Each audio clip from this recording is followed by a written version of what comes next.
This pencil eraser-sized mass of cells is something called a brain organoid.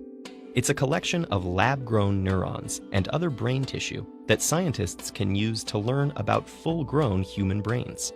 And it can be grown from a sample of your skin cells. Why would we need such a thing?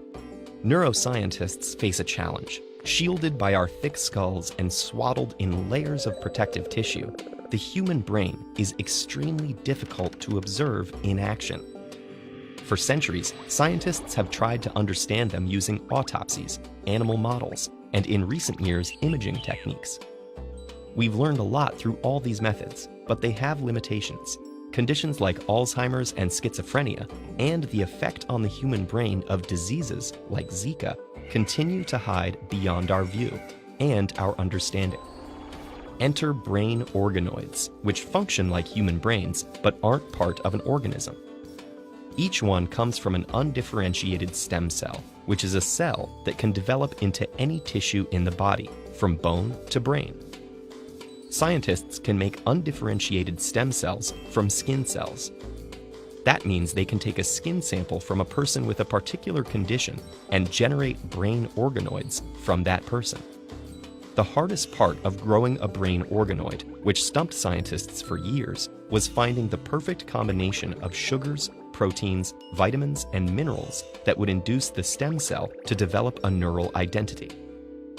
That was only discovered recently, in 2013. The rest of the process is surprisingly easy. A neural stem cell essentially grows itself, similar to how a seed grows into a plant. All it needs are the brain's equivalents of soil, water, and sunlight.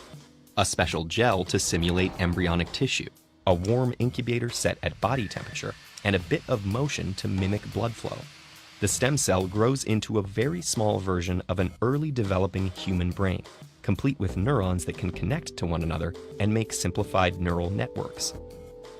As mini brains grow, they follow all the steps of fetal brain development. By observing this process, we can learn how our neurons develop, as well as how we end up with so many more of them in our cortex, the part responsible for higher cognition, like logic and reasoning, than other species. Being able to grow brains in the lab, even tiny ones, raises ethical questions like, can they think for themselves or develop consciousness? And the answer is no, for several reasons. A brain organoid has the same tissue types as a full-sized brain, but isn't organized the same way. The organoid is similar to an airplane that's been taken apart and reassembled at random. You could still study the wings, the engine, and other parts, but the plane could never fly. Similarly, a brain organoid allows us to study different types of brain tissue, but can't think. And even if mini brains were organized like a real brain, they still wouldn't be able to reason or develop consciousness. A big part of what makes our brains so smart is their size.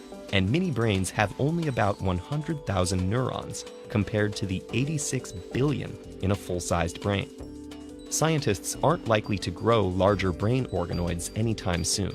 Without blood vessels to feed them, their size is limited to 1 centimeter at most. Finally, mini brains aren't able to interact with the outside world. We learn by interacting with our environments, receiving inputs through our eyes, ears, and other sensory organs, and reacting in turn. The complex neural networks that underlie conscious thoughts and actions develop from this feedback loop. Without it, the organoids can never form a functional network. There's nothing quite like the actual human brain, but mini brains are an unprecedented tool for studying everything from development to disease.